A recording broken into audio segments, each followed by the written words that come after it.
Before we begin, make sure to smash that like button, subscribe to our channel, and click the notification bell for more amazing videos. 12-year-old boy stumbles upon a rock that's more valuable than it looks. More often than not, you can find 12-year-old Nathan Hrushkin and his father Dion up to their knees in dirt and dust. They don't do it for fun. The duo is on the search for ancient treasure, and they know exactly what to look out for in their quest to get their hands on something meaningful.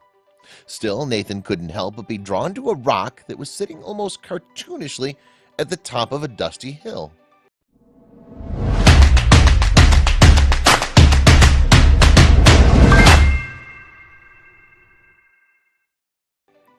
An aspiring paleontologist, Nathan wants nothing more than to be knee-deep in dirt at Horseshoe Canyon, where ancient bones are believed to be hidden beneath the surface. It takes a lot of patience if you want to find something special. Luckily for Nathan, he has patience to spare. Still, when he arrived at Horseshoe Canyon with his dad, shown here on the left, one special day, he thought the most he'd find would be a few rocks and a lizard or two. The Canada natives had no idea he was about to stumble onto something much more rare. Like a lot of kids, Nathan loves learning about some of the oldest known creatures to have walked the earth: dinosaurs. Prehistoric times were crawling with all kinds of creatures we'd find monstrous today, but all that remains of this time period are bones. Believe it or not, Nathan has encountered a few chunks of prehistoric life in the past. He and Dion had found multiple bone fragments at Horseshoe Canyon, but never anything substantial enough to identify. Still, if fragments exist, an intact bone could be anywhere. Searching for dinosaur bones is like participating in a weird, dusty scavenger hunt. You follow the fragments, unsure if you're being led to or away from your ultimate goal. Ancient history was waiting beneath Nathan's feet, but he just didn't know exactly where to start digging. But there was something different about that particular day, when Nathan and Dion decided to hike through a conservation site in Horseshoe Canyon. They were near the place they'd found the bone fragments, which gave the aspiring paleontologist an idea. Nathan realized that the bone fragments which they'd found at the bottom of a hill may have washed down from farther up the hill. If that was true, then there could be more fragments at the top of the hill, and perhaps even something intact. The father and son paused the hike to eat lunch, but Nathan's curiosity got the better of him. He just had to know what was at the top of that hill, so he hiked up alone. Within minutes, he started yelling, "Dad, you need to get up here." As soon as he said that, I could tell by the tone of his voice that he found something, Dion later told CNN. What Nathan found, though, probably wouldn't have looked like much to the average person: a strangely shaped rock jutting up from the dirt. But Nathan immediately knew that this was no rock. In fact, he said the object was so obviously a fossil that it looked like a scene on a TV show or a cartoon or something. Carefully, they took pictures of the supposed fossil and sent them to the Royal Tyrrell Museum of Paleontology for analysis. Nathan and Dion weren't amateurs. They knew that it was illegal for them to disturb any fossils found in Alberta, Canada. Still, the anticipation was killing them. After all this time, had they finally found a vestige from prehistoric times? When the Museum of Paleontology immediately sent a team of paleontologists to the site, Nathan and Dion knew they'd found something extraordinary. It took 2 months of careful digging and excavation, but the experts were finally able to give Nathan some good news.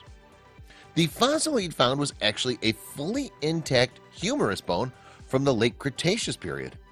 The more they dug, the more bones they uncovered, all of which, including Nathan's discovery, belonged to a single duck-billed dinosaur called a hadrosaur. Just like Nathan, the hadrosaur was a kid. The hadrosaur was estimated to have been around 3 to 4 years old when it died, which, according to experts, makes Nathan's discovery extremely valuable, and not just because it was uncovered by a 12-year-old. This young hadrosaur is a very important discovery because it comes from a time interval for which we know very little about, said Francois Therion, the museum's curator of dinosaur paleoecology. According to him, Nathan's eagle eye could have a huge impact. Since very few juvenile skeletons have been found in Alberta's Badlands, Nathan and Dion's discovery is especially exciting. Nathan and Dion's find will help us fill this big gap in our knowledge of dinosaur extinction, Therion said. The more they searched, the more bones they found. Experts uncovered 4 limbs, hips, shoulders, and a partial skull from the same individual dinosaur. Apparently, one of the fossil slabs weighed an impressive 1,000 pounds and was more than 4 feet wide. The experts sent the fossils to the museum for further study. Since there are many species of hadrosaur, it will take a while for the experts to figure out which kind of hadrosaur these bones are from. Still, Nathan isn't giving in to impatience. Like most paleontologists, Nathan knows that patience is key when you're trying to uncover millions of years worth of life.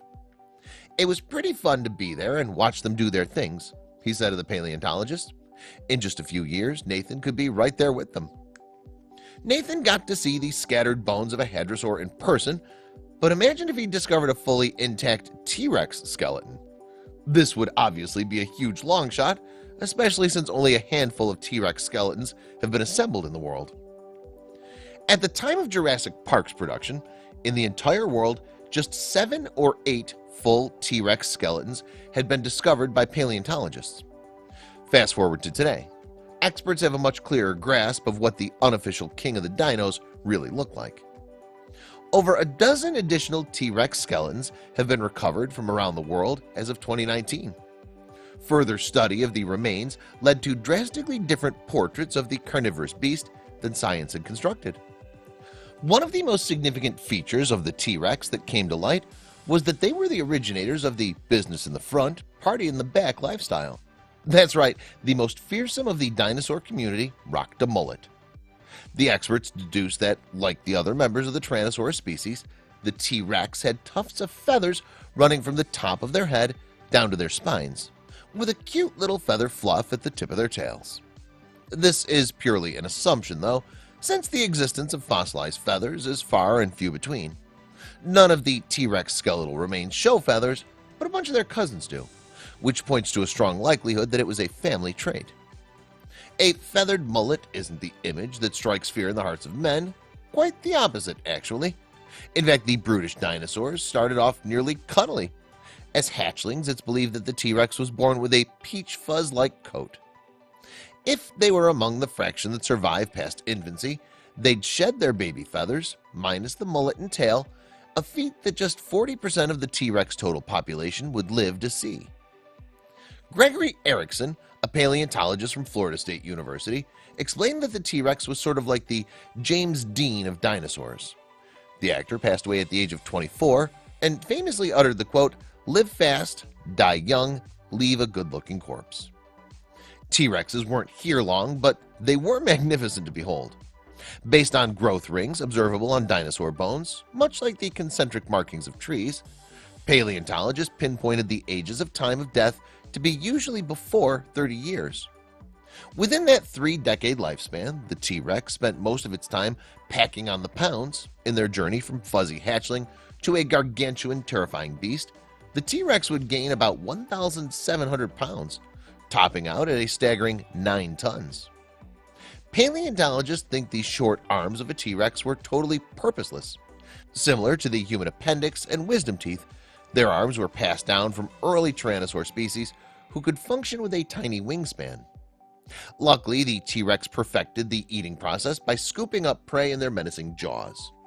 As Mark Norell, a curator for the American Museum of Natural History, explained, the predator had the rare ability to bite through solid bone and digest it.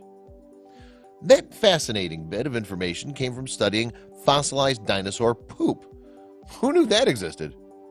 Chemical testing determined that the excrement had pulverized bits of bones that had been exposed to digestive acids in the stomach. If the tooth fairy visited T-Rexes, they'd never have time for anyone else.